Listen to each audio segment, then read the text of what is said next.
All I remember is getting dressed up, putting on my coat and shoes, and taking my dog to my husband's grave. Suddenly, my dog started doing this. My name is Emily, and I never thought I would share a moment with my dog. At my husband's grave on Christmas Eve first, let me describe myself. I am a plus-sized woman with curves that turn heads, and measurements are 40 inches at the bust, 32 inches at the waist, and 44 inches at the hips. Living in this small town all my life, I found joy in the simple things, and above all, the love of my husband, Mark. He was my everything, my rock, and my reason to smile every day. But last year, just before Christmas, tragedy struck. Mark passed away unexpectedly, leaving a gaping void in my heart and life. Our house, once filled with his laughter and warmth, now felt cold and empty. I'd sit for hours staring at the fireplace, clutching his old sweater as tears rolled down my cheeks. My only comfort in those dark days was Max, our loyal German shepherd. Max had been Mark's pride and joy. He seemed to sense my grief, staying by my side day and night, his soft eyes mirroring my pain. Every morning, Max and I would visit Mark's grave. It became a ritual, a way to feel connected to him. The grave was just a short walk from our house, nestled under a large oak tree in the small cemetery that overlooked the frozen lake.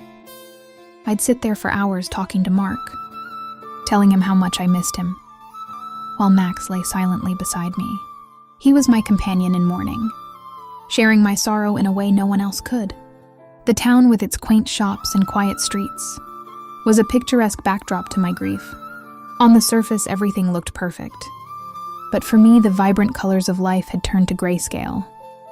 Christmas lights twinkled on every house, and carolers sang cheerful songs. But none of it reached my heart. My neighbors tried to help, bringing casseroles and offering kind words, but I couldn't let anyone in. The wound was too fresh, the pain too raw. But there was one night, a bitterly cold Christmas Eve, that changed everything. The day had been particularly hard. Memories of Mark's smile, and the way he'd light up the house with his joy during Christmas, were overwhelming. I couldn't stop crying, my sobs echoing in the quiet of our living room. Max sat by my feet, his head resting on my lap. He seemed unusually attentive that night, his eyes filled with an intensity I hadn't seen before. As the hours dragged on, I decided to go to bed. But the emptiness of the bed was unbearable. I curled up on Mark's side, clutching his pillow, tears streaming down my face. Max jumped up onto the bed, something he'd never done before. He laid beside me, pressing his warm body against mine. His presence was comforting, a silent reassurance that I wasn't alone. And then something changed. Max's behavior grew different. He nuzzled closer, his wet nose brushing against my neck. I froze, unsure of what was happening. His affection, which had always been innocent and pure, felt different tonight. I tried to dismiss the thought, chalking it up to my own emotional turmoil. But Max's persistence was undeniable. In that moment, the loneliness, the grief, and the aching need for comfort collided in a way I never imagined. What happened next is something I can hardly bring myself to recount. It was a blur of emotions and sensations.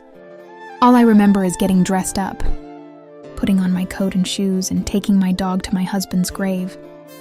I had also taken rose flowers with me. The cemetery was quiet, the snow crunching under my boots. As I made my way to the familiar oak tree, I stood there, the cold biting my cheeks, and spoke to Mark. I told him about my struggles and my hope to find peace. I didn't hold back, letting the tears flow freely.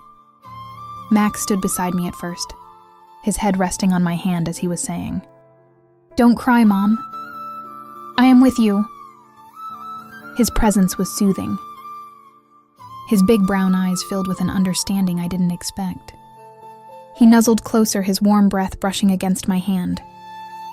At first it felt innocent, comforting, but then he began to press himself closer, his massive paws reaching up to rest gently against my chest, as if he were trying to hug me. "Max, what are you doing?" I whispered, laughing nervously, trying to brush off the oddness of the moment. But he persisted, his large, wet nose brushing against my cheek. He licked me, his tongue tracing the curve of my jaw. My heart raced, and I don't know why it was feeling good, but I tried to move back. But he was so big, so insistent. His affection turned intense, and when he began to lick my feet, I froze. It felt strange, uncomfortable. But there was something in his eyes that stopped me from reacting. Right away, it was as if he could sense my loneliness, my longing for connection. "No, Max." "Stop," I said firmly, pushing him away. He whimpered, looking at me as though I'd broken his heart. Then I thought it was time to go. I said goodbye to my husband, and when I turned away, I found rose flowers that I had brought with me. And when I bent to pick those flowers, to spread them on my husband's grave, then Max came over to me and started hitting me from the back. It was too painful, but only I know how much I enjoyed it. After 15 minutes of pure, he filled me with his gum, leaving me overthinking. When it was over, I sat there in stunned silence, guilt crashing over me like a tidal wave. What had I done? How could I let my grief drive me to such a place? Max lay beside me, his breathing steady as if nothing had happened. But for me, everything had changed.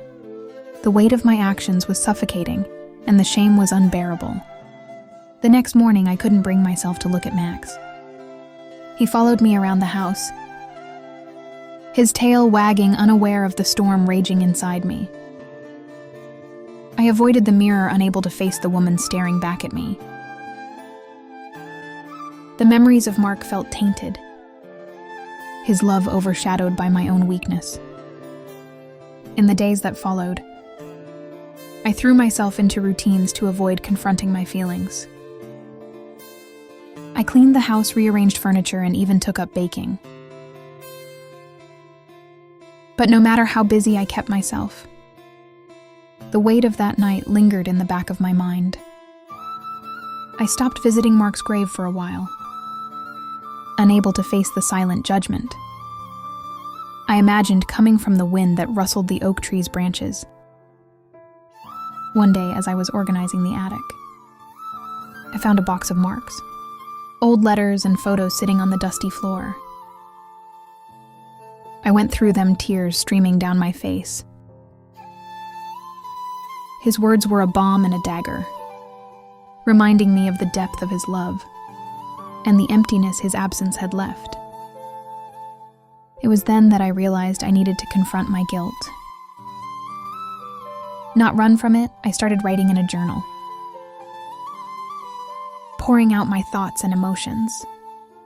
I wrote about my love for Mark, my grief, and the complicated feelings that had surfaced since his death. Putting my thoughts into words helped me begin to untangle the mess in my heart. I even wrote about Max, trying to make sense of what had happened that Christmas Eve. It was painful but necessary. As Christmas approached again, I found myself dreading the holiday. But this time I decided to face it head on. I decorated the house, stringing lights and hanging ornaments, something I hadn't done since Mark's death. I baked cookies, and even invited a few neighbors over for a small gathering. It wasn't the same, but it was a step toward healing. On Christmas Eve, I stood by the window looking out at the snow-covered town. Max sat beside me, his head resting on my knee. I placed a hand on his head, feeling a pain of guilt and gratitude. He had been my companion through the darkest time of my life. And while I couldn't undo what had happened, I could choose to move forward. Later that night, I visited Mark's grave for the first time in weeks. I stood there, the cold biting my cheeks. And I spoke to Mark. I told him about my guilt, and tears flowed freely when I finally turned to leave. I felt a sense of relief, as if a weight had been lifted. As Mark was saying now, Max is your husband and your partner. Instead of building a relationship with someone else, why not build a relationship with your dog? The journey to healing was far from over, but I had taken the first step. As I walked back home, Max trotted beside me, his tail wagging for the first time in a long while. I felt a glimmer of hope this Christmas.